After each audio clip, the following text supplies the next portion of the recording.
This channel does not promote any violent, harmful, or illegal activities. All content provided by this channel is meant for an educational purpose only.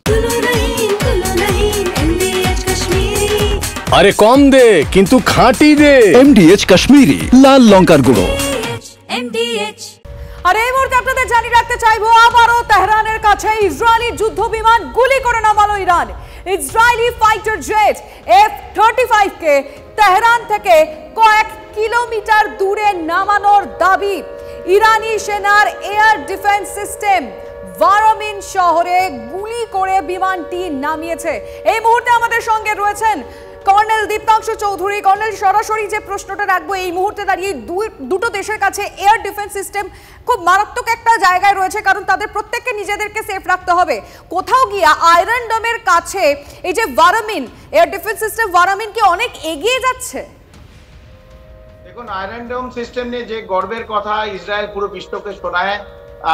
আমরা জানি যে ফাতে 1 অথবা ফাতে 2, already ফাতে 1 ওরা strike করেছে এবং ফাতে 1 5 time the speed of a sound, মানে 5 Mac তার থেকে বেশি স্পিডে যায়। দিস ইজ গাইডেড মিসাইল, এটা জিপিএস কন্ট্রোল, নেভিগেশনাল স্যাটেরিয়াল। তো এইটা যে টার্গেট দেবে, it is an area target, সেই জায়গাটাকে ধ্বংস করবে। এবং আমরা দেখেছি বিভিন্ন জায়গায়, তেল আভিভ অথবা ব্যাটিয়াম যে ছোট্ট একটা শহর, অথবা হাইফা, এই বিভিন্ন জায়গায় কিন্তু এই আয়রন ডোম ভেদ করেছে। সেটা ফাতে 1 হোক, ফাতে 2 হোক, অন্যান্য মিসাইল যেগুলো ইরান ইউজ করছে। একইভাবে এইদিকে এদেরও অত্যাধুনিক মিসাইল আছে ইসরায়েলের। সেটা আমরা দেখেছি যে কিরকম ভাবে নাতান, যেখানে ইউরেনিয়াম এনরিচমেন্ট প্লান্ট ছিল, সেটা দ্বিতীয় দিনের মধ্যে কিন্তু ধ্বংস করা হয়েছে। এবং আমরা জানি না কতজন জানে, তার যে ধ্বংস হয়েছে নাতান, সেখানে কিন্তু ইউরেনিয়াম এনরিচমেন্ট লিকেজ শুরু হয়েছে। যদিও সারফেসের ওপর আসেনি, কিন্তু ক্লোরাইড ফ্লুরাইড এই লিকেজ জমির নিচে, মানে মাটির নিচে কিন্তু এটা শুরু হয়েছে। কিন্তু যেটা নিয়ে আমরা আলোচনা করছি যে কবে ফার্দো, যে নাতানসের উত্তরে একটা জায়গা আছে ফর্দো বলে, ফর্দো, সেখানে কিন্তু তারা ইউএস অথবা মার্কিন যুক্তরাষ্ট্র, ইসরায়েল বলছে যেখানে অ্যাকচুয়াল এই স্টক পাইল লোকানো আছে। এটা মাটির বহু নিচে, যার ওয়েপন অথবা যে বাংকার বাস্টার ইসরায়েলের কাছে নেই। এবং তার জন্য এই যে মার্কিন যুক্তরাষ্ট্রের প্রেসিডেন্ট ট্রাম্প একদিন বলছে যে সিজ ফায়ার করতে হবে, একেবারে এই বিষয়টা নিয়ে আমরা আসবো কর্নেল, অবশ্যই আবার এই নিয়ে কথা বলবো। প্লিজ একটু সঙ্গে থাকুন। কথাটা বলছিল যে ইরান এবং ইসরায়েলে তারা স্ট্র্যাটেজিক্যালি লড়াই করছে, কিন্তু সাধারণ মানুষের উপর তো একটা প্রভাব পড়ছে, কারণ দু দেশেই কিন্তু মৃত্যু মিছিল দেখা যাচ্ছে। সেই মৃত্যু মিছিল সংক্রান্ত এখনো পর্যন্ত কি আপডেট রয়েছে আমাদের কাছে? আমার সহকর্মী সুজয়ের কাছে যাব। সুজয়, তোমার কাছে কি খবর রয়েছে, কি জানানো হচ্ছে মানবাধিকার সংগঠনগুলোর তরফ থেকে? শর্মিষ্ঠা, দেখো, একটা কথা রয়েছে, রাজা রাজা লড়াই করে উলুক খাগড়ার প্রাঞ্জে। আর এক্ষেত্রে ইরান আর ইসরায়েলের যে যুদ্ধ, সেক্ষেত্রে এই কথাটাই প্রযোজ্য। তার কারণ একটি আন্তর্জাতিক মানবাধিকার সংগঠন তারা দুই দেশের এই যুদ্ধের পরিস্থিতিতে কতজন মারা গিয়েছেন, কতজন জখম হয়েছেন, তার একটা তথ্য বা ডেটা সামনে নিয়ে এসছে। সেই ডেটা বলছে যে ইরানে এখনও পর্যন্ত 585 জন মতো মৃত্যু হয়েছে, বা বলা চলে 600 জনের মতো মৃত্যু হয়েছে, যার মধ্যে প্রায় 150-র কাছাকাছি হচ্ছে সেখানকার সেনা এবং সেনা জওয়ান, সেনা অফিসার এবং সেনা জওয়ান। আর জখম হয়েছে কিন্তু 1326 জনের মতো, বা সেক্ষেত্রে বলা যায় 1000-এর মতো এখনো পর্যন্ত জখম। ইসরায়েলের ক্ষেত্রেও কিন্তু সংখ্যাটা প্রায় 100-র উপরে, নিহতের সংখ্যা প্রায় 100-র উপরে, জখমও কিন্তু কয়েকশো মানুষ হয়েছেন। অর্থাৎ এই নিহত এবং জখম সংখ্যা উত্তরোত্তর বাড়ছে। ফলে সাধারণ মানুষ মরছে, দুই দেশের প্রধান তাদের মধ্যে লড়াই, তাদের লড়াইয়ের জেরে সাধারণ মানুষ, সেনা জওয়ান, তাদের মৃত্যু হয়েছে, সাধারণ মানুষ বেঘরে প্রাণ হারাচ্ছে। এই বিষয়টা কিন্তু বারবার উঠে আসছে। ফলে এই যুদ্ধ পরিস্থিতি যতক্ষণ না পর্যন্ত শান্ত হয়, মানুষের এই মৃত্যু মিছিল থামবে না, এই কথা বলাই যায়। একদম, অনেক ধন্যবাদ সুজয়। সত্যি তাই, এই মৃত্যু মিছিল যতক্ষণ না থামছে ততক্ষণ পরিবেশ পরিস্থিতিও কিন্তু এখনো পর্যন্ত অশান্তির হয়ে আছে। ইরানে ভয়াবহ এয়ার স্ট্রাইক করেছে ইসরায়েল। এই মুহূর্তের আপডেট, মিসাইল লঞ্চার সাইটে আইডিএফ এর বোমা বর্ষণ হয়েছে বলে জানতে পারা যাচ্ছে। ইরানের 12টি মিসাইল লঞ্চার সাইট ধ্বংস করে দেওয়া হয়েছে। ইরানের সেনাবাহিনীর অস্ত্র ভান্ডার ধ্বংস করে দেওয়া হয়েছে, এমনটা ইসরায়েল দাবি করছে। এই মুহূর্তের আরও একটা অত্যন্ত গুরুত্বপূর্ণ আপডেট, ইরানের সেনাবাহিনীর অস্ত্র ভান্ডার ধ্বংস করে দিয়েছে দাবি ইসরায়েলের। অন্যদিকে থেমে থাকেনি ইরান, থেমে থাকেনি, তারা ইসরায়েলের বিরুদ্ধে ফাতেহ মিসাইল ব্যবহার করেছে। ফাতেহ মিসাইল আপনারা জানেন শব্দের চেয়ে 15 গুণ গতিবেগে আঘাত হানে। 1400 কিলোমিটার দূরে আঘাত হানতে সক্ষম ইরানের এই ফতেহ মিসাইল 5 মিনিটের মধ্যে টার্গেট হিট করতে পারে এই ব্রহ্মাস্ত্র, যার নাম ফতেহ। 500 কেজি বিস্ফোরক নিয়ে আছড়ে পড়তে পারে ফতেহ। আমার সহকর্মী সায়ন্ত এই মুহূর্তে আমার সঙ্গে রয়েছেন। সায়ন্ত, ইসরায়েল বনাম ইরান চলছে এবং ব্রহ্মাস্ত্র বনাম ব্রহ্মাস্ত্র, সেক্ষেত্রে ফতেহ কতটা অ্যাডভান্টেজ রয়েছে? একদমই ফতেহ 2 যেটা মিসাইলটা ইতিমধ্যে আছড়ে পড়েছে ইসরায়েলের উপরে, এবং সেই মিসাইল কিন্তু শুধুমাত্র যে তেল আবিব শহরকে ক্ষতিগ্রস্ত করবে তা কিন্তু নয়, আশেপাশে অনেকটা এলাকা জুড়ে কিন্তু ক্ষতিগ্রস্ত করবে। আর এই ধরনের মিসাইল কিন্তু ইরানের কাছে একটা দুটো নয়, বেশ কয়েকটা রয়েছে। কিন্তু প্রশ্ন উঠছে যে ইসরায়েলের কাছে যে এয়ার ডিফেন্স সিস্টেম রয়েছে, সেই এয়ার ডিফেন্স সিস্টেম অর্থাৎ আয়রন বি বা থার্ড, যেগুলো কি প্রতিহত করতে সক্ষম? কিন্তু এই যে মিসাইলগুলো রয়েছে ইরানের কাছে যে মিসাইলগুলো রয়েছে, সেগুলো কিন্তু শব্দের তুলনায় কয়েক গুণ বেশি। অর্থাৎ এই মিসাইল কিন্তু একের পর এক আছড়ে পড়লে ইসরায়েলে কিন্তু একাধিক অংশ সম্পূর্ণ নিশ্চিহ্ন হয়ে যাবে। ইসরায়েল কিন্তু চুপ করে বসে নেই। ইসরায়েলের কাছে যে মিসাইলগুলো রয়েছে সেগুলো কিন্তু ইরানের থেকেও শক্তিশালী, সেগুলো কিন্তু ইসরায়েল এখনো প্রয়োগ করেনি। যদি ইসরায়েল প্রশাসন দেখে যে ইরান নিজেদের অস্ত্র ভান্ডার থেকে শক্তিশালী মিসাইলগুলো প্রয়োগ করছে, তাহলে কি ইসরায়েল বুঝতে পেরেছি কে কত শক্তিশালী মিসাইল প্রয়োগ করে এবং কে তার অস্ত্র ভান্ডার কিভাবে লুকিয়ে রেখেছে। এই মুহূর্তে সেই স্ট্র্যাটেজিক লড়াইও চলছে। ধন্যবাদ সায়ন্ত।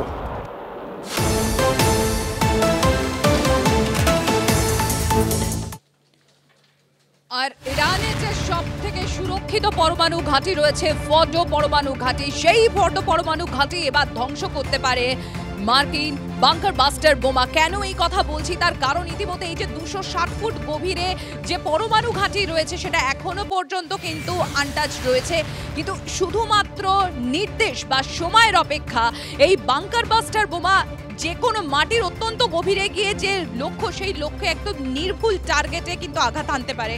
সিজার রয়েছে আমাদের সঙ্গে। সিজার, আমি প্রথমেই যেটা জিজ্ঞাসা করব, এই যে ইরানের আকাশে একদম রেডি রয়েছে মার্কিন বাংকার বাস্টার, কোথাও গিয়ে তাহলে কি এটা আমেরিকার ডিরেক্ট ইনভলভমেন্ট এবার ইন্টারফেয়ারেন্স?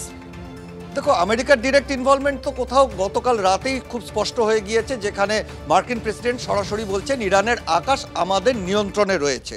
আর সেখানে দাঁড়িয়ে প্রথম থেকেই আমরা দেখেছিলাম ইসরায়েল বারবার কিন্তু ইরানের যে নিউক্লিয়ার ফেসিলিটি যেগুলো রয়েছে, এনরিচমেন্ট সেন্টার, সেগুলোকেই টার্গেট করেছে। সেটা নাতানজ হোক, সেটা আকার হোক, সেটা ফোর্দো হোক। কিন্তু ফোর্দোতে এতটাই ভূপ্রাকৃতিকগতভাবে এতটাই সুরক্ষিত যে সেখানে এখন পর্যন্ত কিন্তু ইসরায়েলের কোনো ধরনের মিসাইল বা কোনো ধরনের বোমার সেখানে কাজ করতে পারেনি। তার কারণ দুটো উপত্যকার মাঝখানে একটা খুব ন্যারো খাদের মধ্যে এই ফোর্দো যে নিউক্লিয়ার এনরিচমেন্ট সেন্টার সেটা অবস্থিত, অর্থাৎ ভূপ্রকৃতিগতভাবে অত্যন্ত দুর্ভেদ্য সেই জায়গা। এবং সেই জায়গাতে দাঁড়িয়েই কোথাও এই বাংকার ব্লাস্টার, যেটা একমাত্র মার্কিন যুক্তরাষ্ট্রের হাতে আছে, সেই বোমার ব্যবহারের অপেক্ষায় রয়েছে ইসরায়েল, এবং অবশ্যই পরোক্ষভাবে সেখানে আমেরিকা সহায়তা করছে।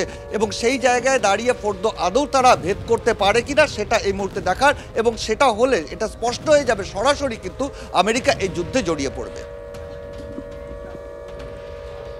এই মুহূর্তে আরো একটা আপডেট দিতে হবে যে ইসরায়েল অধিকৃত ওয়েস্ট ব্যাংকে এবার হামলা চালিয়েছে ইরান। হেব্রনে একেবারে মিসাইল হামলা চালানো হয়েছে বলে এখনো পর্যন্ত সেই আপডেটই রয়েছে, এবং প্যালেস্তানিদের উপর হামলা চালিয়েছে ইরান, সেরকমই দাবি করছে আইডিএফ। আরো বেশ কিছু আপডেট আপনাদের সামনে তুলে ধরতে হবে যে ইরান ইসরায়েল সংঘাতে এবার বড় দাবি করছে আইআরজিসি কি দাবি করছে যে ইসরায়েলের একাংশ আকাশ নাকি এই মুহূর্তে ইরানের দখলে। তা জানাবেন আমার সহকর্মী সুজয় আমার সঙ্গে রয়েছে। সুজয়, ঠিক কি দাবি করা হচ্ছে আইআরজিসির পক্ষ থেকে? এটা তো একটা বড় সাফল্য যদি সত্যি তারা সেই একাংশ দখল করে থাকে আকাশের ইসরায়েলের। একেবারে দেখো, আইআরজিসির তরফ থেকে ইতিমধ্যেই যে একটা সাফল্যের ঢাক বাজানো শুরু হয়েছে, যে তারা তাদের দেশের অর্থাৎ ইসরায়েল ইরানের একটা অংশ দীর্ঘদিন ধরে দখল করেছিল বলে অভিযোগ, সেই অংশটা তারা দখলমুক্ত করতে পেরেছে। সেই জায়গাটিকে তারা দখলমুক্ত করতে পারা এই সংঘাতের প্রথম এবং অন্যতম বড় সাফল্য বলে ইতিমধ্যেই দাবি করছে ইরান, অর্থাৎ তাদের আইআরজিসির তরফ থেকে সেরকম একটাই দাবি করা হচ্ছে। যদিও এই দাবির সত্যতা কতটা রয়েছে সেই সম্পর্কে এখন ইসরায়েলের তরফ থেকে কোনো প্রতিক্রিয়া পাওয়া যায়নি, কিন্তু প্রথম থেকে যে যুদ্ধ আঘাত প্রত্যাঘাতের যে একটা পরিস্থিতি, যুদ্ধের পরিস্থিতি তৈরি হয়েছিল, সেই তার দিকে ইরানের তরফ থেকে একটা দাবি করা হচ্ছে। অনেকে মনে করছে এটা একটা কৌশল হতে পারে ইরানের, ইসরায়েলের মনোবল ভেঙে দেওয়া বা ইসরায়েলের সেনা যারা রয়েছে তাদেরকে নিজেদেরকে দুর্বল মনে করানোর জন্য এটা কৌশলগতভাবে ইরান দাবি করছে। একদম কৌশলগত দাবি, সেটা কতটা বিশ্বাস করা যায়? আমার সঙ্গে রয়েছেন কর্নেল চৌধুরী। কর্নেল চৌধুরী, আমাদের এই তো দাবি আমাদের প্রত্যেকের সামনে তুলে ধরতে হচ্ছে, কিন্তু এই দাবি কতটা সত্য হতে পারে ইরানের এই দাবি? ইরানের দাবিটা কতটা সত্য তো সময় বলবে, কিন্তু ইরান প্যালেস্টাইন নয়, ইরানের প্রত্যাঘাত করার ক্ষমতা আছে, ইতিমধ্যে আমরা দেখতে পেয়েছি। এবং ইরানের খামেনেই গতকাল যখন প্রেসিডেন্ট ট্রাম্প বিভিন্ন রকম টুইট করছে, উনিও খুব পরিষ্কার করে বলে দিয়েছেন যে দরকার হলে আমরা ইসরায়েলের মধ্যে ঢুকে দ্য ওয়ার হ্যাজ বিগান, এই টুইট উনিও করেছেন। এবং দরকার হলে ইসরায়েলের যে বাউন্ডারি সেই জায়গায়, যদিও তাদের মধ্যে অনেক ডিস্টেন্স দুটো দেশের মধ্যে, তাদের মধ্যে সরাসরি ভাবে ফিজিক্যালি তারা ইসরায়েলে ঢুকে লড়াই করবে বলে জানিতে, কারণ আশেপাশে যেসব দেশ, অনেকগুলোই দেশ ইরানের সঙ্গে ভেরি ক্লোজ, সেটা ইয়েমেন হতে পারে, জর্ডান হতে পারে, লেবানন হতে পারে, they are extremely close to Iran. দ্বিতীয় যেটা ফর্দর কথা হলো, সেখানে টিজার ঠিক মতন বলেছে, এখানে জিবিউ 57 বলে একটা 30,000 বম্ব আছে যেটা পেনিট্রেট করে, সেটা আরেকটা নাম হচ্ছে ম্যাসিভ অর্ডিন্যান্স পেনিট্রেটর। এটা ওই B2 স্টেলথ বম্বার অথবা B2 স্পিরিট যেটা বলি, তার মাধ্যম দিয়ে এটাকে ফেলতে হবে। এবং একটাই লক্ষ্য ইসরায়েলের, ফর্দকে কিরম ভাবে নষ্ট করে দেওয়া যায়, কারণ সবার মনে একটা ইচ্ছে এবং প্রশ্ন চিহ্ন যে একদম সেই প্রত্যেকে একটা কৌশলগত কৌশল নেওয়ার চেষ্টা করছে এই যুদ্ধের ময়দানে, সেই কারণে এরকম এক একটা দাবি করা হচ্ছে। আপাতত আপনাকে ধন্যবাদ কর্নেল চৌধুরী। তেহরানে সেন্ট্রিফিউজ উৎপাদন কেন্দ্রে ইসরায়েলি বায়ুসেনার হামলা, এই কেন্দ্রেই ইউরেনিয়াম সমৃদ্ধিকরণ করে পরমাণু অস্ত্র তৈরির চেষ্টা হয়। রাতভর 50-এরও বেশি আইডিএফ এর যুদ্ধ বিমান অভিযান চালিয়েছে। হামলা হয়েছে ইরানের অস্ত্র উৎপাদন ও মিলিটারি ঘাঁটিতেও। হামলার ভিডিও প্রকাশ করে দাবি ইসরায়েলি বায়ুসেনার। অন্যদিকে উদাহরণ হিসেবে লিমা সাদ্দাম হোসেনের নাম আসছে। কিভাবে সাদ্দাম হোসেনের মতোই নাকি পরিণতি হবে খামেনি। ইরানকে সরাসরি এভাবে হুঁশিয়ারি ইসরায়েলের প্রতিরক্ষা মন্ত্রী, যার নাম ইসরায়েল কাদজ, তিনি নাম না করে খামেনিকে ঠিক এভাবেই হুঁশিয়ারি দিয়েছেন, বলে দিয়েছেন যে প্রতিবেশী দেশের স্বৈরাচারী শাসকের পরিণতি যেন ইরান না ভুলে যায়। মানে সাদ্দাম হোসেনের কথা মনে করিয়ে দিচ্ছেন। ইরান এখন যেভাবে তাদের ওপর হামলা চালাচ্ছে, তার ফল যে তাদেরকে ভুগতে হবে সেটাও সাফ জানিয়ে দিয়েছেন ইসরায়েল কার্য একেবারে স্পষ্ট ভাষায় বলে দিয়েছেন যে ইরানের স্বৈরশাসকরা যদি যুদ্ধাপরাধ বন্ধ না করে, তাহলে ইসরায়েলের সাধারণ জনগণের ওপরে যদি হামলা বন্ধ না করে তারা, তাহলে ইরানের স্বৈরশাসকের অবস্থাও প্রতিবেশী দেশের স্বৈরশাসকের মতোই হবে। স্পষ্ট হুঁশিয়ারি ইসরায়েলের প্রতিরক্ষা মন্ত্রীর।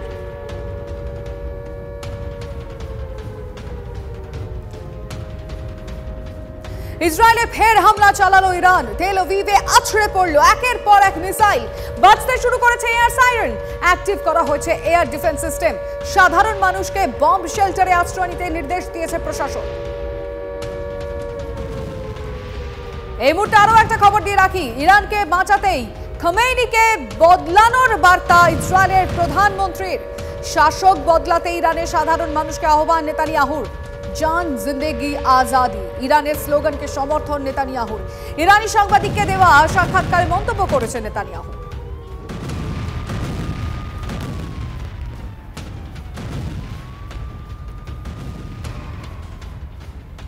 এই মুহূর্তে আমাদের সঙ্গে সরাসরি রয়েছেন শুভাশিস ব্যানার্জি, স্ট্র্যাটেজিক এক্সপার্ট। শুভাশিস বাবু, তাহলে উদ্দেশ্য কি মাথা বদল?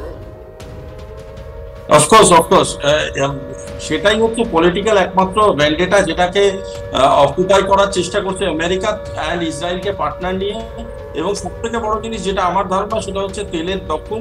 এবং এই তেলের দখলটা করার জন্য সরকার বদলটা করা ভীষণ ইম্পর্টেন্ট। তার জন্য একটা ন্যারেটিভের প্রয়োজন, ন্যারেটিভটা নিউক্লিয়ার ওয়েপন। এবং যখন ইরাকের এক্সাম্পলটা আজকে ওরা টানছিল, তখন আমার ভীষণ মনে পড়ছিল একটা রিপোর্টের কথা, যে রিপোর্টটার নাম ছিল সম্ভবত দ্য সেকেন্ড রিপোর্ট। সেই একটা অদ্ভুত কলাম ছিল যেখানে বলা হয়েছিল there was no such nuclear establishment being found in Iraq. তো সেই কোনো একটা রিপোর্টের জন্য আমাদের অপেক্ষা থাকতে হবে যে ইরানের ব্যাপারে হয়তো এরকম কোনো রিপোর্ট কোনোদিন আসবে। বিকজ আজকের ডেটে যে অ্যালিগেশনস গুলো করছে, সেই অ্যালিগেশনস গুলোর এগেনস্টে মার্কিন যুক্তরাষ্ট্রকে তো প্রমাণ করতে হবে সেই অ্যালিগেশনস গুলো সত্যি ছিল। যদি সেই অ্যালিগেশন গুলো শুধুমাত্র ডকুমেন্টেশন লেভেলে থাকে, তাহলে বলতে হবে সত্যি তারা আরেকটা ইরাক করতে চেয়েছিল যেখানে সে তেলের খনিগুলো দখল নেবে, তেলের খনিগুলো দখল নেওয়ার পরে সরকারটাকে পাল্টে দেবে এবং পাল্টে দিয়ে তাদের ইকোনমিক্যালি ব্যাংকআপ করে বেরিয়ে যাবে। That is algorithm that they have been following for. সুতরাং সেটাকে আরেকবার রিপিট করা তাদের কাছে কোনো নতুন ঘটনা নয়। একেবারে আপনি একটু সঙ্গে থাকুন। অন্যদিকে ইরান ইসরায়েলের যে সংঘাত এখন কিন্তু একেবারে সপ্তমে পৌঁছে গিয়েছে, তার কারণ এই দুই দেশের মধ্যে লড়াই সময়ের সঙ্গে সঙ্গে তীব্রতর হচ্ছে। আর এই অবস্থায় মধ্যপ্রাচ্যে সেনাকে হাই অ্যালার্টে থাকার নির্দেশ দিয়েছে আমেরিকা। ইউএই, জর্ডান, সৌদি আরবে 40,000-এরও বেশি সেনা রয়েছে আমেরিকার। আমেরিকা যুদ্ধে জড়ালে মধ্যপ্রাচ্যে মার্কিন ঘাঁটিগুলোতে মিসাইল অ্যাটাক হবে, এমনটা ইরান আগেই জানিয়েছিল। আমেরিকা যুদ্ধে জড়ালে হরমুজ প্রণালী বন্ধের হুঁশিয়ারি দিয়েছে ইরান।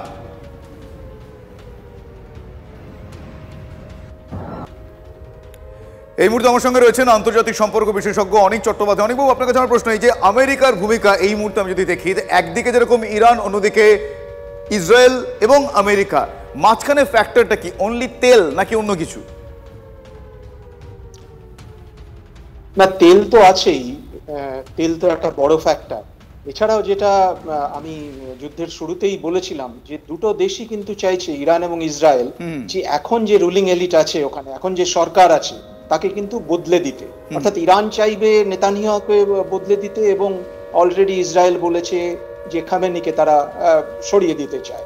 ফলে এই ইয়েটাও আছে কি তেলের পাশাপাশি কিন্তু এই যে রুলিং এলিট দুটো দেশেই তাদের একটা বদল, এবং এই বদলের মাধ্যমে দুটো দেশই ভাবছে তাদের স্বার্থ সিদ্ধি হবে, এবং ইসরায়েলের সাথে আমেরিকাও তাই ভাবছে যে যদি খামেনিকে সরিয়ে দেওয়া যায় তাহলে কিন্তু ইসরায়েল এবং আমেরিকার যে ইন্টারেস্ট সেটা কিন্তু পশ্চিম এশিয়ায় আরো বেশি শক্তিশালী হবে, আরো বেশি দৃঢ় হবে। বেশ, ধন্যবাদ আপনাকে। যেটা সাদ্দাম হোসেনকে সরিয়ে দেওয়া, একদম সেই কারণে হুঁশিয়ারিটা ওই সাদ্দাম হোসেনের উদাহরণ টেনেই এক্ষেত্রে দেওয়া হয়েছে। অনেক ধন্যবাদ।